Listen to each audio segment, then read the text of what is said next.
Honest with Jasmine Brand. I'm super excited today. I have with me singer, songwriter, TV personality, radio personality, mama. Child. You got all the titles. I have Lil Mo here. Thanks for coming on. Thanks for having me, Jasmine. Listen, I don't know if we've ever sat down. I feel like we've done a bunch of stories on you. Yeah. We broke stories about you I being know you on can, shows. Didn't you come to the radio when I was on radio before? Well, quick? Yeah. Okay. Like, that was like years ago. That was But years ago in actually, Baltimore. like a one-on-one, we've never. Okay, so this is a first, Yeah. but I'm super excited to talk to you, to get a chance to sit down. I want to kind of start from the beginning of your career, I guess the beginning of your life, but I want to talk about when did you realize that you had this gift, this talent?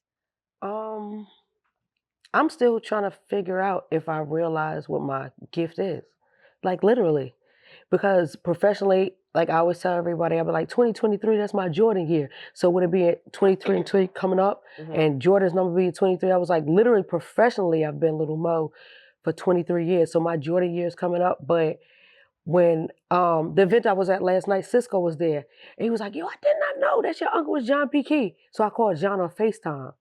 And my uncle John on FaceTime. And just to see people still coming to me. And I sang with my uncle when I was like, 14, 15, 16. And because I graduated when I was 16.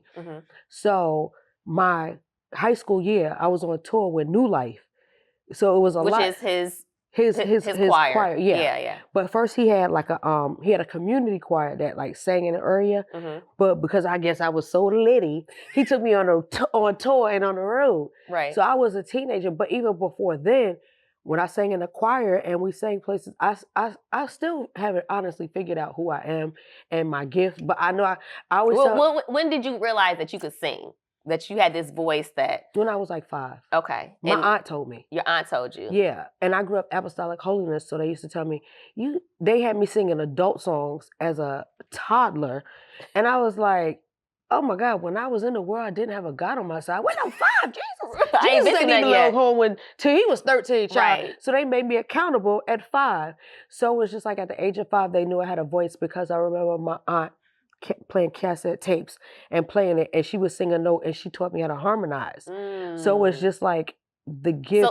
So people in your family already could sing. My Aunt Sheila. Yeah, and obviously your uncle, but your Aunt Sheila could sing. My cousin Anissa. Honestly, my whole family could sing. Okay. Because we used to be a fake quartet. They used to call us the Loving Singers. Child, I don't know. Oh, cute. Yeah. They used to call us, and we sounded a mess. But the church people thought we sounded good. But I just realized that now, like looking back, I was like, we was really lit at a very young age. Okay. And I'm like realizing it now because there was so many people that I always felt sang better than us. But the last shall be first, baby. And the first shall be last. Purr. So who do you think has the strongest voice in your family? Me. Okay. All right. Yeah, because I'm the shortest. So my voice is naturally strong because that's a part of my complex. I always feel like I have to be loud, and I'm giving monotone, low tone today only because with being on the road, like I was on 2 tours in the midst of. This ain't even a pandemic, but baby, when I say COVID, pneumonia, strep, flea, goddamn creep, goddamn whatever's out, ear infections, goddamn. My doctor put me on a steroid. Oh. Because I was like, in all the years I've been singing, I've gone hoarse, I've drank some tea and got it big. Okay. Drank room temperature water. But whatever's out there now, baby, my voice is gone for 5 days. I said the devil is a lie. For 5 days. That's a long time. Baby, anything past a day is a long time. Child. Yeah. And I mean, I don't know how it feels to really depend on your voice. Yeah. So, I mean. It's almost like people have their feet. Or their vision. Like their vision, my voice is my bag. Literally. So even if I can't sing, I could still, there's other things I could do. But I realized I was like, wow. And I didn't even realize it was gone until I went to sound check. And I was like, hey. I was like, oh, no. I was trying to say Superwoman. I said, they. Oh, no. And I literally, and it was so hurtful to me. I literally cried. I was like, I don't even want to tell them that there's nothing coming out. But it wasn't even the voice. Yeah. It was my ear. Because people think, oh, she sang from her throat. No, you sing from your stomach, right? That way, because John P. Key don't play your diaphragm, right? Because if not, don't you go out there hollering. Right. So it was like, I couldn't hear anything. And the first person I called, no lie, was Jay Valentine. And I said, can you, because I panicked. Uh-huh. Can you ask Tank? Remember he said the doctor said he was going deaf? What was the that's symptoms? right, yeah. That way. Because you thought you was going deaf? I thought I was going deaf. Because I do know that I have inner ear problems. So the first person I called was Tank and Jay Valentine. What did he take? And he said, so I'm thinking he gonna say drink some hot tea, put some Halls in it, and just get some Benadryl and sleep. He said, no, you're gonna need some prednisone. Okay. That's a steroid? That's a steroid. Shot? No, well, you could get cortisone is the shot, but prednisone is a pill. So I had to take 21 pills. Child, and they taste like dookie. No. Like, and you have to take it like 6 pills the first day, 5, and then 4. And oh my God. Oh my God. And I was like, well, what if this don't work? And I literally prayed, fasted, and went up. Oh my God, I'm about to cry, man. Because, like, you don't understand. Yeah. My Jordan, in all of my years of singing, I've never lost my voice. So this is the first time you ever experienced it? I've been hoarse before. And I've drank hot tea. So you thought you thought you were done? I thought I was deaf. I thought I was going deaf in one ear, and I thought my voice was gone. I said, somebody worked a heebie-jeebie on me, and now I'm going to have to call somebody to unwork it. Because trust me, it's out here. So you had to take medication, you fasted. I had to get nails, I had to get a steroid for my nose because they was like, well, maybe you're, like, they couldn't figure it out. Because they was like, scary. You don't have a fever. I didn't have any swollen glands. And I went to my ENT because you have to, like, a lot of people be scared to go to the doctor. Me, I'd be like, child, my foot was hurting. I went right to my podiatrist, flew to Houston. Give me a shot in my foot, doc. Got a freaking steroid in my foot. Because I said, my foot sleep and it ain't waking up. I thought my foot was going to have to go, child. Big mama. Stop. So listen, so our voice is back. Yeah. We are not deaf. Our voices, we good now. Yes. Thank God. Thank God, because it was scary. Yeah. Because, and what's crazy was, it was a time I had 5 days off. And honestly, it had to happen because sometimes God has to remind you, I'm the giver of your gift. Don't get too grand, sis. Because I wasn't getting grand, but sometimes he has to show you gifts are given without repentance, but they can also be taken away. They can, absolutely. And somebody asked me one time, like 20 years ago, this girl, like, she was trolling me. Mm-hmm. So they didn't call it trolling back then, they would call it pull up. She was like, what would you do if you couldn't sing no more? And I never thought about it because I've been singing since I was 3, actually. Mm-hmm. So 40 plus years later, it's just like, what would I do if I couldn't sing anymore? What would you do? Twerk? No, I'm just kidding. I don't know. Not twerk. Child, I'm learning. What would you do? Because I'm such a, like, I'm a beast. Yes, you are. I could do like everything. People don't really know. Before I was singing, I was doing hair. So I did some hair. But because I know how to orchestrate and facilitate, I know I will be a heck of I can executive produce the fucking everything. Right. Like, so I know, but it was just like, I've never been put in that position. Right. But when you're put in that position, what would you do? And honestly, I can say that I'm naturally a hustler and a grinder, so it's nothing I can't do, but it was just like, I never thought about it. Because I've never had to do anything I've never had to do before. Right, yeah. You feel me? Yeah. So it's like, wow, what would I do?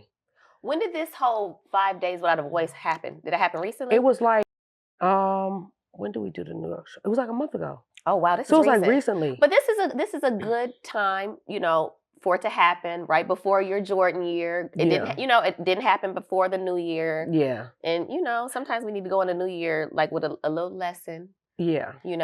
That I needed that lesson. Yeah. Because it wasn't like I was doing anything wrong. I was running around, but I honestly didn't realize, like, everything, when you're on the road, a lot of people don't realize. People are like, oh, I can't wait to go out to. I said, baby, you think just packing clothes and wearing outfits? I'm like, no, you're susceptible. To everything. You're exposed. Yeah. You're exposed. You're open. We're going to take a break and we'll be right back.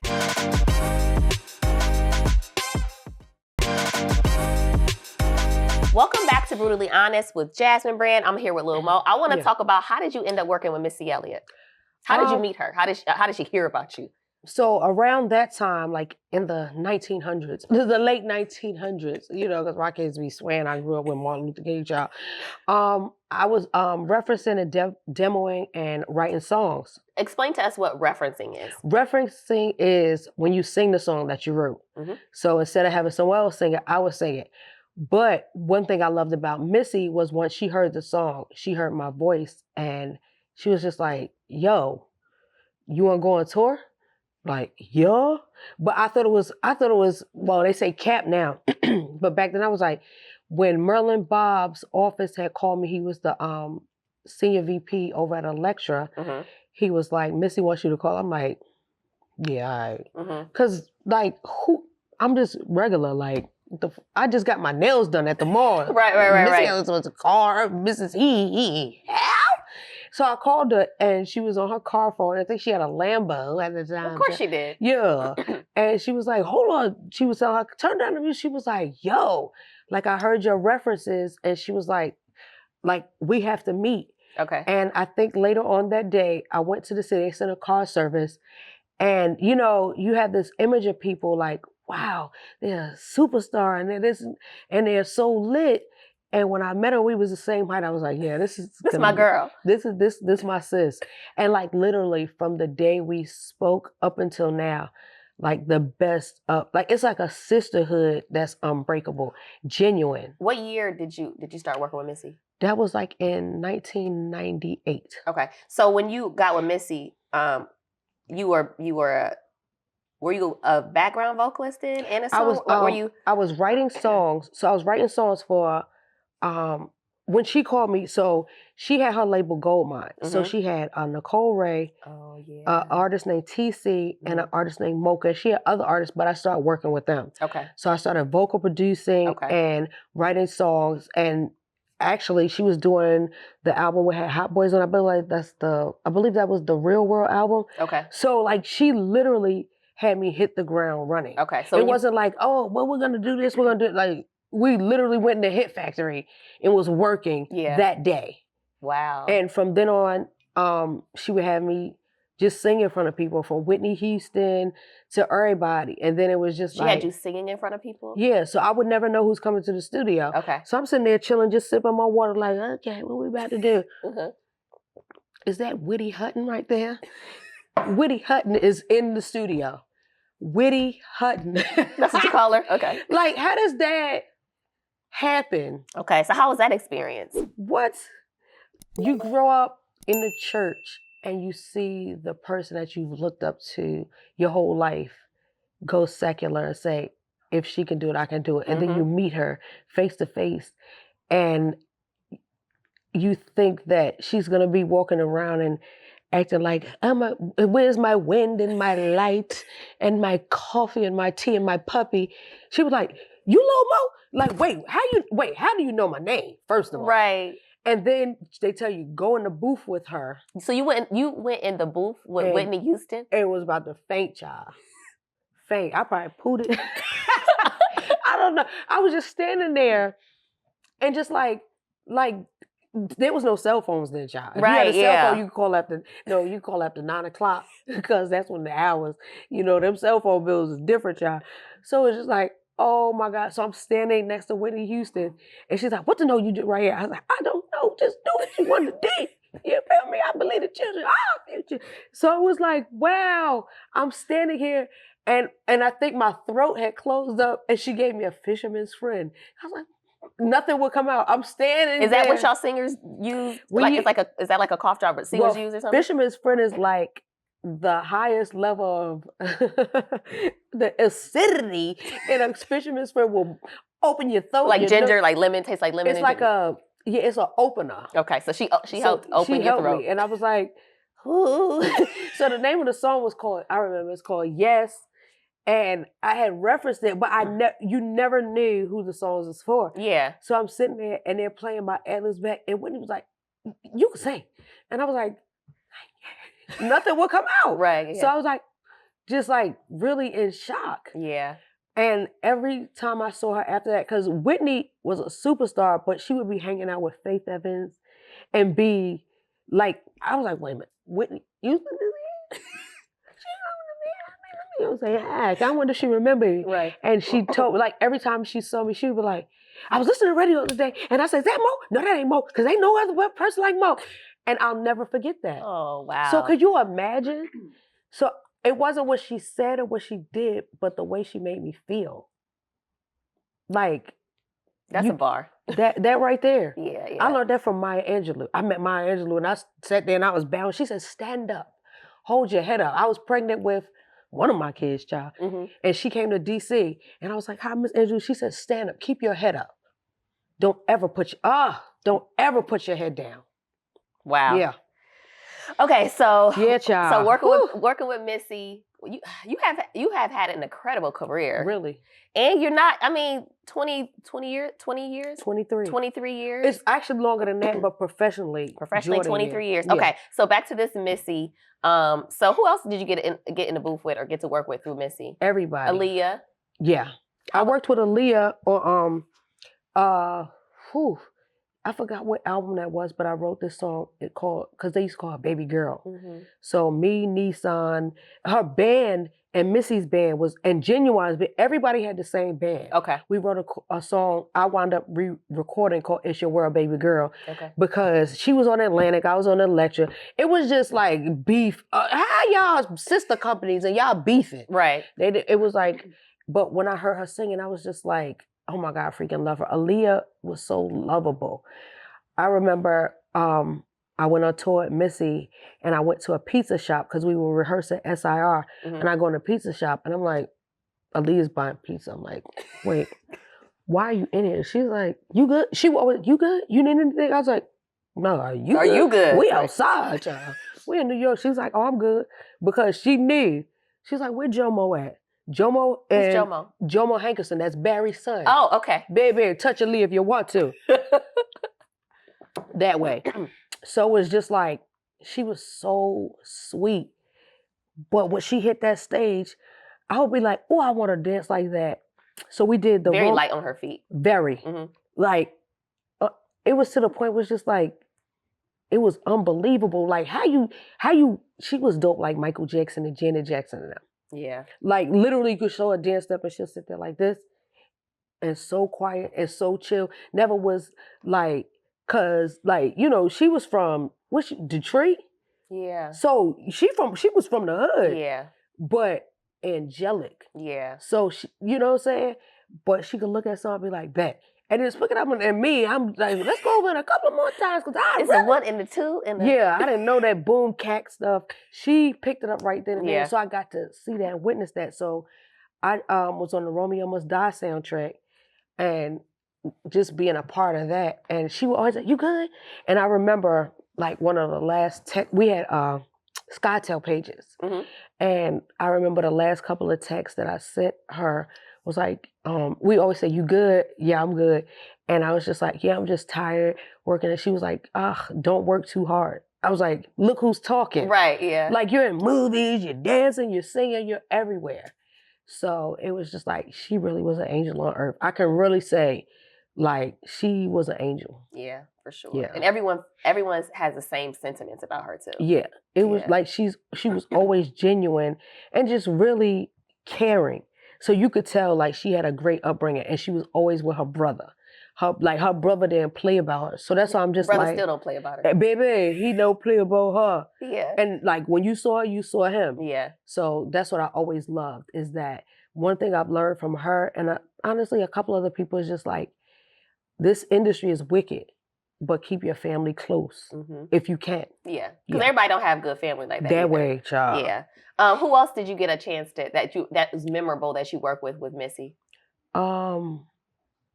So everybody, because honestly, once the doors started opening, like I've worked with Eric Keith Sweat, Gerald Levert, Whitney Houston. I can't even think of people I haven't worked with. I got to work with Jay-Z because of her. I got to work with Timbaland. So everybody was just like, my name started ringing bells. Yeah. And it just, when she co-signed it, it was just automatic respect. So I've had horror stories in the industry, right? But it was never because of, my work ethic. It was always because, like I was teed up and I was turned up back then. Right. So it was just never like it was always a respect. Like Missy speak highly of you, and they used to be like, "Yo, I bet you Mo could write a song in 15 minutes. We back." I'd be like, "Don't put me to the test, child. Sometimes give me 16 minutes this time." You feel me? But a lot of doors open from '98 up until now because of my connection with her. That's why. And what's crazy is that a lot of times, a lot of people wanted to work with me or honestly respected me because my uncle John P. Key, literally everybody that I see from here, they was like, "So, you know, I used to practice New Life and John P. Key." I'm about to call my uncle right now. Like everybody. Yeah. From Missy to Cisco, everybody be like, "So how was it?" They be interviewing me, "So how was it?" I told John P. Key, I said, "Baby, you had to hit your notes." What's the biggest lesson that he taught you? Honestly, anytime I'm about to go on tour, I always call him. To this day, he'd be like, "Make sure your diaphragm right," because a lot of people don't go out there just hollering. Right. Because people go out there singing. Because people don't understand that if you're about to do, even 10 cities, and if it's not in the same, like if it's not New York, New Jersey, when you hit that run, that's different climates, it's different atmospheres, and whatever they're sprinkling in the air now, baby, you be like, "Hello," and you'll lose your voice the next city. Don't go out there hollering. Right. Go to your sound checks. Yes. Make sure you can hear yourself. Because there's a lot of people who just be out here hollering. Yeah. And you be like, "Child, don't nobody want to hear that." So he always said, make sure the diaphragm's right because you sing from here. Yes. So even if you can't, not from here. Yeah, when people like, they sing from their throat, child, sit them down immediately because they're not going to last to the next show. If you sing from here and from here, you'll be able to sing everywhere. So he always make sure that diaphragm don't go out there hollering. That's the biggest to this day. So whenever I'm about to go on tour, I'm like, "Oh, John, like, is there something I need to do? Don't be hollering." All right, let's take a break. We'll be right back.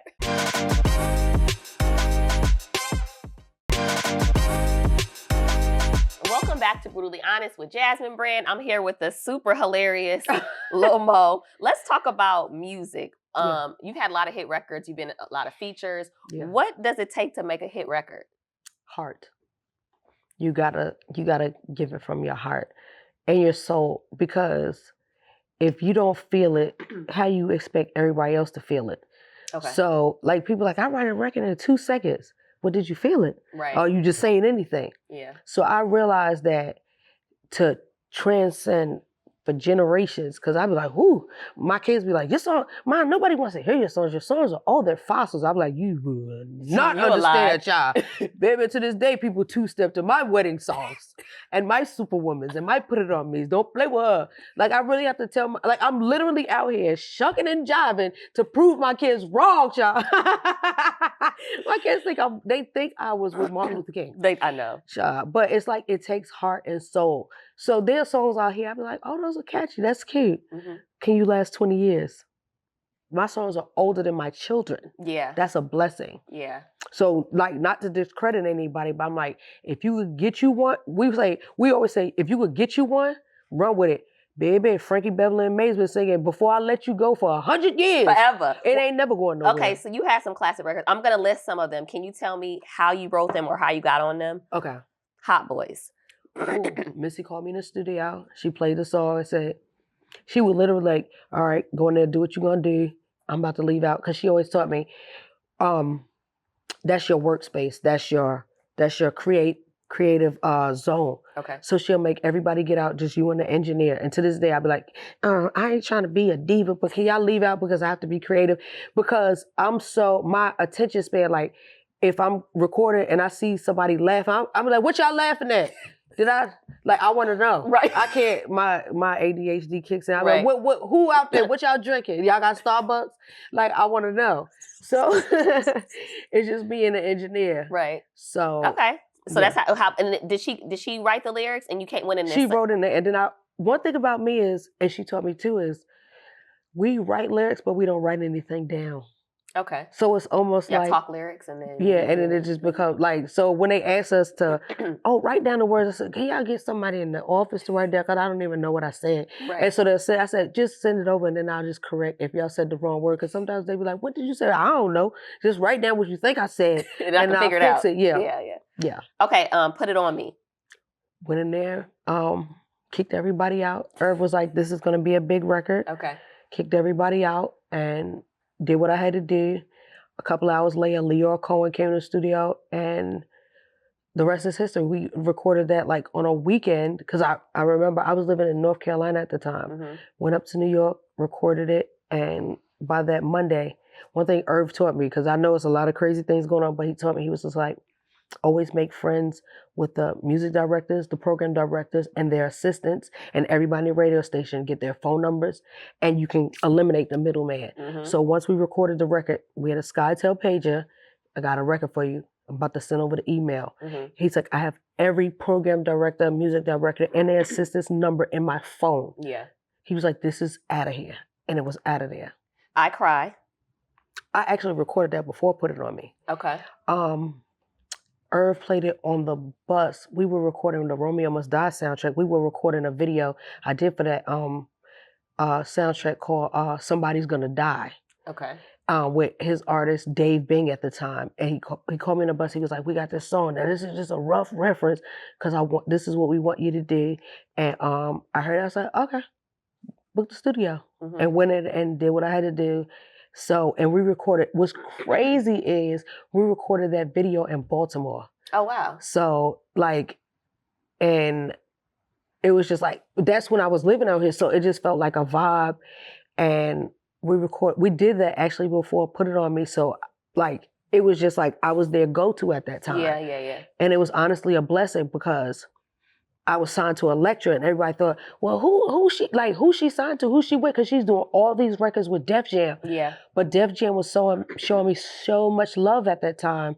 Like, you can't knock it. Elektra was honestly a R&B like label, and I was so hip hop. Yeah. Yeah, that like, honestly, I can honestly say that Def Jam put me out there as like the hip hop R&B, because they was like, I remember I met with them, and I met with other labels too before I signed to Elektra. They was like, you remind us so much of Mary. And I was like, how? Like, that's Mary J. Blige. Right. They was just like, because you're like, that grit, that edge, but that soul. Right. You can't teach that. You have to be born with it. Yeah. And to this day, I'm like, I get it. Right. Superwoman Part 2. So we recorded Superwoman Part 1. I recorded that with Brian Michael Cox. Okay. And Jermaine Dupri in Atlanta. The first one? Yeah. The first, okay. Who wrote it? I wrote it. Okay. But they did the music. Mm-hmm. And so we did Superwoman. What were you Part thinking 1. about when you wrote that song? Thinking I was that chick. Thinking I was, don't play while she not one of them. So the original Superwoman was like, you ain't gotta look up in the sky for a bird or a plane. Heard you looking for a change, and I'ma say me. If you're tired of chicken heads, got the S on my chest, I'm a superwoman. You ain't gotta look up in the sky. I thought I was a rapper, but I could sing it. You feel me? Yeah. So JD was like, yeah, let's go. Mm-hmm. So we played it for a lecture, and they was like, we think it's a little bit too cocky, and you have tattoos, you have braids, you're gonna scare the consumer. Now look, the tattoos all in their mouth, child, braids. Like, I was just like, I just knew I was ahead of the times because of who I was around. Mm-hmm. And I was like, honestly, I was, it kind of, I won't say it broke my spirit. I was like, dang, so what am I allowed to talk about? Just weird shit? Right, yeah. I don't want to sing weird old people songs. Uh-huh. Like, that's not me. And so, DJ Clue, we was recording a song with this girl named Kanayla Cox, and she was signed to DreamWorks. And we had finished the song, and he had to fly back to New York, because that's when he was with Hot 97, and he was doing the Monday night mixtape. Okay. And he was like, I'm gonna play you some beats, because we had 2 hours left on the studio session. Okay. And he was like, so you can write some more joints, because we did a lot of work together. Kanayla Cox, B2K remixes, and just writing for a lot of people. And when he played the Superman, I was like, I need that. He was like, that's for MOP. So that was for MOP? Yeah. So it was just a da-da-da. So now that y'all hear it as keys and breakdowns and harmonies, so you would never No, he was like, that's for MOP. No, it's not. It's for MOE. Me. Hello. Wow. Or however you spell it, y'all. Not So how I you say was your like, own name. I was like, so if I record it and get it to you, can we just like work something out and like tell it? So he was like, okay. And I literally recorded it on the spot. Didn't write anything down. I told the engineer, I was like, just record me. And because he has to fly back to New York. And that's when we didn't have like email, you could say we had Delta Dash. So you had to record the song And then put it on an Delta airplane. Dash in for it to be flown. So by the time he land, it get to him. So Duro can mix it. And no, but go back. So it's so what were you thinking about when you wrote it? Like, because you had already did the original Part Superwoman, one, part one. What was in you like? I just want to know. I'm trying to I get was in like, your mind. I just wanted to be a Superwoman. I just always felt like I come out my body. I always felt like I'm a woman, but I'm like, I just always felt like I'm not just this. Right. I'm damn near a nigga. With a kimchi. No, I'm just kidding. So I was just like, how can I make the world understand? Right. Like, I just always pushed that empowerment because that's what I was around. Yeah. So I was just like, just trying to like, just let. Okay. And I've always been a fan of the song Superwoman by Babyface that he wrote for Karen White. Yeah. Because I was like, child, she talking about I cooked your breakfast and you ain't even eat it? The like, nerve. What, bitch, I'll throw this. See, I'm the one to be like, I cooked this shit, bitch, I'll knock all this shit over. You got me fed up about this. You feel me? Like, that's what type time I was on. I was like, nah, we ain't going for it. So, like, in 99, 2000, I just wanted to break down that barrier and that stereotype that, okay, you could be soft as a flower, but you still got to have that power. Right. You got to let people know. So, I always wanted to do anthems that made people feel like something. Okay. No matter where you're from, race, color, creed, ethnicity, background, where you go to church at. And it was like, it has to affect me first before I can give it to the world. So we're going to take a break and we'll be right back.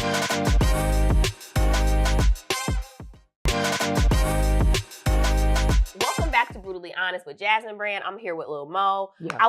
We've talked about some positive things and some hit records. Let's talk about some of the challenges you've had in life. All of them. Okay. Yeah, my life I had to fight. So let's talk about, and I read your book, and I remember in your book is when I learned about you being attacked, assaulted in 2001. Yeah. Can you talk about that? I'm sure that was life-changing for you. It was. What's crazy was I was literally talking about it last night to someone. I was like, people don't understand when you suffer head trauma, like no matter the extent, your head gonna swell up. And I was like, remember when Martin fought Tommy Hearns and his head swelled up? When after I realized, because I'm a person, when your adrenaline is rushing, you don't feel anything. Right. So I'm just like, what just happened? Everybody's like, explain what happened. So it was a show out in the Bay Area, San Francisco. And that night was just real weird because they said, like, a lot of people used to just be outside and sitting it up. Yeah. So I was getting in my car and I remember like a stalker or whoever it was, a dude walked up to me and like literally took a bottle and cracked it on my head. So to this day, I still have the stitches, but my doctor was a cosmetic surgeon. So he sewed me back good and I cleaned it and kept the wound fresh. Cause people, you be like, oh, they must have got cut when they was little. And I could look at their cos like they didn't keep it clean. Because if you clean it and you massage it, you won't even know. Right. Now my hair don't grow back there, so that's why I wear wigs. Right. But anyway, moving right along, it was just like, after I realized what had happened, I remember that day, like, my shoe broke and everybody's like, your head is open, you're bleeding profusely. And I thought I was gonna die. I said, damn it, where's my shoe? I had like these Dolce & Gabbana, Misa had just got me these Dolce & Gabbana American flag shoes. I was like, my shoe! Damn, my head, where's my heel? The heel had came off my shoe. Oh, you are crazy. And I went to the doctor and they wouldn't let me see it because sometimes you could be going through the worst thing in life. And once you see it, that's when you be like, oh. So I was just like, can I just see what just happened? They was like, are you sure? I was like, yeah, let me see. And I looked at the gash. So when your head splits, it like opens up. And I was just like, I'm gonna die. Oh, Jesus, call the ambulance. I was already at the ER. So I was like, oh, that is like, why would you? Then I started thinking about like, who did this? Why would you do this to a female? Like, what Right. did I do to deserve this? Yeah. But sometimes you just gotta be on point. And I just remember after that, they was like, get on your flight and go straight home. Because technically I shouldn't have been flying No. because And that's a long flight for you to come from back. from the California to West Coast to the East Yeah. Coast. So I immediately had to go on rest. And that was like, my album was coming out like 3 days before that. 3 days after that. So it was just like I couldn't do any album promo. And I was like, whoever did this was a setup. This is weird. But my head swole up. And I was like, oh my God, child, I look like a pumpkin out this mother. A jack-o'-lantern out this bitch. But I was like, I get it. So ever since then I realized everybody's not gonna love you and everybody's not gonna hate you. You just gotta always just watch your back. Yeah. So not saying that things aren't gonna happen, but I wasn't on point at that time. I was just How walking so? because I was just walking around thinking I was Not who normal you and were, regular. yeah. Yeah. Like, but you got all these songs out, you just walk around, all right, good night. The fuck? Get your ass in that car and stop waving that way. For real. And then I started thinking, oh my God, the Illuminati's out to get me. I was on some weird stuff. I started reading the Bible. So, oh yeah, that's what it happened. They said Jesus up, I was next. Like, I was just on some weird stuff, but I realized just watch your back and stay focused and realize who you are. You gotta stay covered. Yeah. Something else that you struggle with, you talked about it in 2019, you had a pill addiction. Yeah. Opioid, child. Let's be specific. Percocet. How did you realize that you had a problem? Because then I saw how much I was spending. I was like, wait a minute, how is this the amount of mortgage, child? And I thought because I could afford it, that it was cool. This is the music industry. Right. You have access to everything. Yeah. And with me being, who I am, it's just like, where they at? They around, you feel me? Yeah. So I would say the addiction started, and it was just, it literally just happens because I've had 5 C-sections with my children. I've had 1. And they give you the best meds. So you sit up there, if you feel something, pop, morphine. Yeah. And it was just like morphine, honestly, let's be real, it's fucking heroin. Yeah. It was putting me to sleep. Child, it was just making me itch. And so they'll give you Make you Benadryl. itch? Yeah. Oh, and Benadryl will help you not itch. Yeah. Okay. So I was just like, I had so much pain in my life. Yeah. And so much physical, mental, emotional. I was like, I honestly didn't want to feel anything. Yes. So I felt like that took the pain away. But honestly, it made it worse. Because the withdrawal, when you like, all right, I'm cool off this, like, how was y'all charging this much for this? Like, now y'all dragging it. Like, I don't want it that bad. But then when you start paying, yeah, you're just like, dang, like this is an addiction. But then when it gets to the point where you're just like, okay, now it's getting out of hand. Because at what point did you think it got out of hand? Was it because you looked at how much you were spending? Or? It wasn't the fact that I wanted it. It was because I needed it. And when you need something more than God, that way, like, nah. So what did you do? Did you go to rehab? Did you? So I tried to do therapy, but I was like, child, y'all ain't about to talk my head off. So what are you feeling inside? And when I was doing marriage boot camp, they supposed to be doctors, but I had a whole fucking bag of perks. I was just like, and they can go through your things. I was like, I'm gonna hide them in my coochie, child. No, I'm just kidding. I'm like, you ain't gonna find these. When I felt like, like that I needed it to survive. Yeah. Like that's when I was just like, nah, this getting out of hand. So it's just like, you try to scale back and it's just like, when it becomes a part of your lifestyle, like waking up and having to take, so, all right, so let me break it down. So Percocets and opioids, they have milligrams. So 30 is considered the highest, but they have 30s, 90s, da-da-da. When your shot, which we call it, when your shot is a 30, a Xanny, a Adderall, a fucking, and some, like, the weight that I was, I should have been dead. Yeah. Like, your body can't even handle it. Yeah. So you waking up just to be tweaking. And it was like, I felt like I would be sitting up here being normal. Yeah. Like, I was looking at some old Breakfast Club and I was like, God damn, I was high as shit. Yeah. Looking weird. And to me, I was just like functioning. Right. So I was like a functioning addict. And I was like, that's not how I was raised. Right. And I don't want my kids to see that. And I remember somebody sold me a bad pill. Ooh. And that's when that fentanyl was really coming out. And I was like, I remember being in my bathroom. I was like, I felt like weird. And I was like, God, please don't let me die. Right. And my kids find me. Oh my gosh. Like, could you imagine? I was like, first of all, I don't want to die. But then I don't want to die in my bathroom. My kids find me. Right. And then my road manager, Adam, that's with me today, I remember we was at a concert in Baltimore. And I didn't even realize I passed out. So I wasn't even taking pills then. So you have to sub out, which is Suboxone. So I had to, like, you have to wean your body off it. But because I was drinking to try to, because when your body goes through withdrawal, that feels like the pits of hell. Yeah. It's like the worst feeling ever. It's worse than this foot pain that I'm going through and I'm sitting down. Right. So I was just like, when I had passed out and I didn't realize, I was like, yeah. It's a problem. Yeah, it's a problem. How did you get off? What did you do? Literally had to go to hell.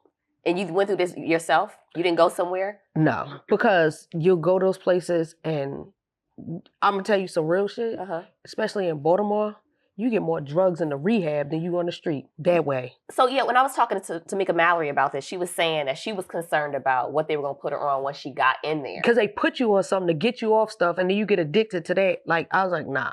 Okay. Now, like, yeah. Okay. So I literally you had to do it yourself. Yeah. And it was the worst feeling and time ever because even though I haven't, what's this, 2022? I haven't, we call it Papa Prayer, I haven't taken pills since 2019. So yeah, it just, your body goes through, it's worse than fucking labor. Like, because your body is so used to it. The pain and the agony and the demons, child. So it's been 3 years since you've been clean. Yeah. That's amazing. That's a blessing. And you did it on your own? That's wild. Yeah. Because I'm a strong person. And I was like, I gotta do this because I don't want to die like this. This, like, if that's how you want to die, like, you have to literally talk to God and be like, because God, people think he's going to be like, listen. He be like, that's how you want to die? Pick your poison. Right, yeah. Or do you want to live? You got these kids, what you want to do? Period. That way. And I really had to get to the point, like, I'm not going out like this. Yeah. Well, I appreciate you being transparent about it. Thank And I'm glad you came out on the other side. Yeah. For sure. All right, let's take a break and we'll be right back.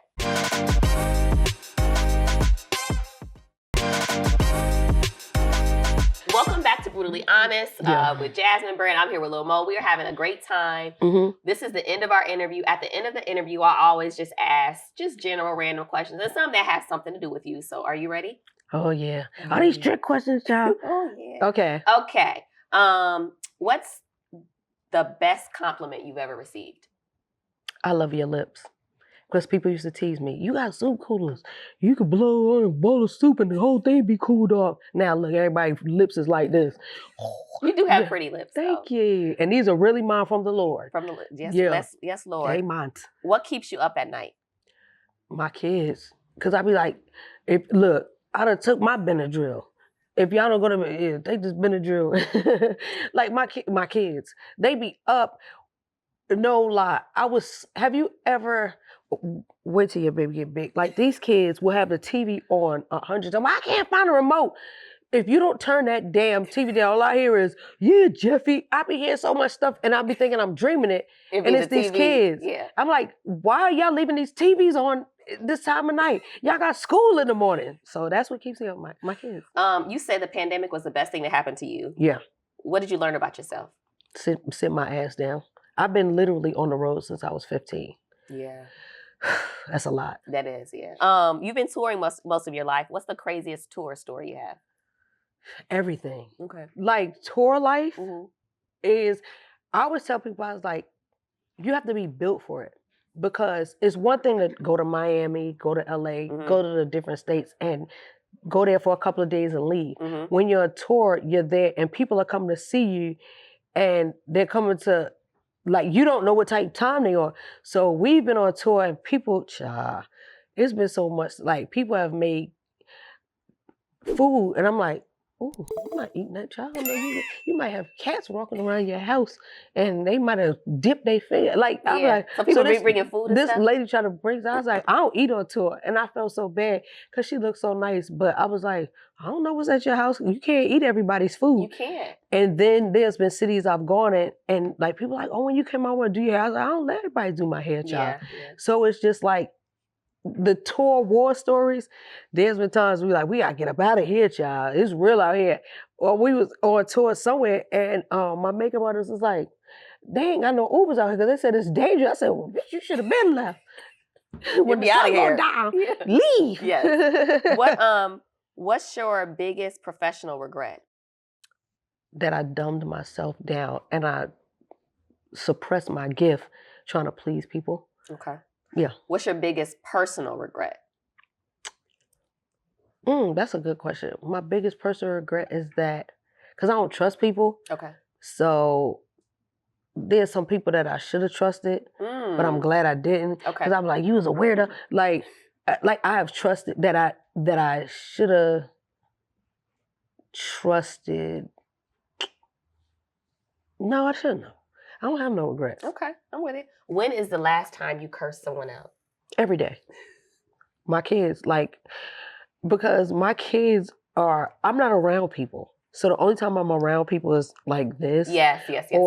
So it's literally, man, my kids. So my kids was cutting up my sons, my daughters, they live on their own. Mm-hmm. But my sons, they was cutting up so bad. I was like, I pulled over. I was like, how are y'all louder than the music?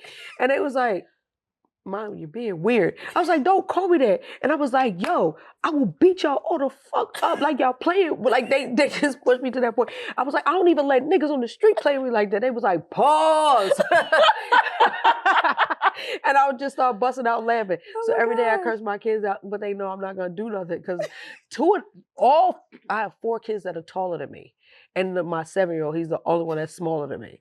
And he's the sweetest kid. Well, Jonah, he's 1 inch shorter than me. Mm-hmm. But I'm just like, bro, I will take you down. Down. Don't play with me. So yeah, I curse every day because I have kids. What's the best thing that's happened to you this year? Everything. Okay. Like, I used to pray for times like this to shine like this. So I had to grind like that to live like everything. Okay. Like everything is lit. What trend in music would you like to see end? I honestly love it all. Okay. I'm not mad at anything. Music changes every 5 years, but now it's every year because social media. So, I wish I could dance because I want to do everything that everyone's doing. My kids, like they was trying to teach me how to blick and tang and do the hips, and we for Thanksgiving we were at my sister's house and I was doing one of the dances and everybody was laughing at me. And I'm like, wow, the world loves what y'all are taking for granted. I will beat all of y'all the fuck up. My niece was like, I'm like, why are y'all laughing? This is really, and I thought I was killing it. Because this is dance. I'm going to show you, this is dance. They do like this with their neck, and that hurts. That looked like that hurt. But the kids doing it, they was like, you're doing it wrong. I said, what am I doing wrong? And you're shaking your neck like this. What the fuck? Somebody like it, bitch. What's the biggest misconception about who you are? People think that, like, because I only talk and open up and chill with people that I like in real life. Okay. So people think that I just be turned up and just going off on everybody. I be like, no, because I don't give that people that much power of my energy anymore. But there be people who tried, and I'd be like, well, like, what we doing? Like, literally, and sometimes I think I'd be so turned that it'll be misconstrued as that I'll be ready to fight. Right. Because as soon as I take off my shoes, they go, what you taking off your shoes? I was like, bitch, my foot hurt. Like, somebody asked me really, was like, why you taking off your shoes? And like, why is you? I was like, 'cause I just wanted to make sure we was on the same tight time. Like, I just be having to. Check the scenery. Yeah, because just in case. Right. And it don't even be that serious. But yeah, that's why I be the joker. Why so serious? Because to me, everything is either a song or a joke. Right. Laugh or sing. So anything outside of that, I be like, wait, that don't connect with my spirit. What we doing? Right. Should I duck under the couch or should I, get on my dead president shit? Like, sis, like, what we doing? What's your favorite movie? Is it The Joker? The Joker. Okay. If you could create or you could have your own female Mount Rushmore in terms of singing. Yeah. All the Clock Sisters. All of them. Because had it not been for them, like, even though I grew up, my uncle, and he gave me all the tools and things that I needed to become who I am. Mm-hmm. The Clock Sisters they were a sound. They were a vibe. Mm-hmm. Whew. Okay. The Clock Sisters. I love that. If you could pick one song as a soundtrack of your life, what song would you pick?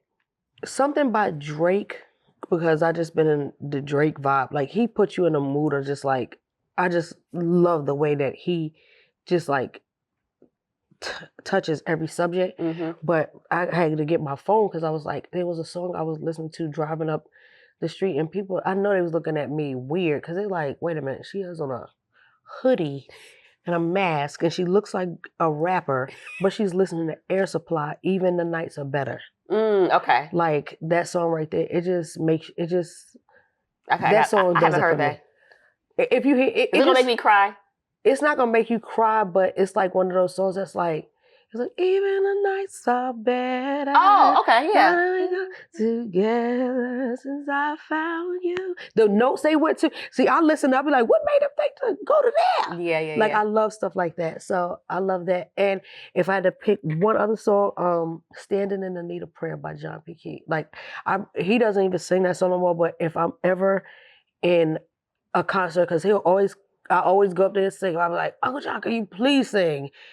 It's me, oh Lord, I'm standing in, not my sister. Like, it's me, that way. Like, he did that. That's my favorite song in the I love galaxy. That song. I love in that the song. Galaxy. Oh, I love that song. Yeah. Okay, last question. Mm-hmm. If you could ask God one question and God would answer loud and clear back, what would you ask God? Why me? And he would say, why not you? I love that's perfect. Well, It's been an absolute pleasure. Thank you. Talking to you. We have to do this again. For sure. This was amazing. We laughed, we cried, we had jokes. Cried, drank all this water, but left all this DNA on here. So if I commit a crime, wipe this off, child. They looking for me. No, I'm just kidding. You are hilarious. Thank you so much. Make sure you check out Brutally Honest with Jasmine Brand every Monday night on FOXSOUL.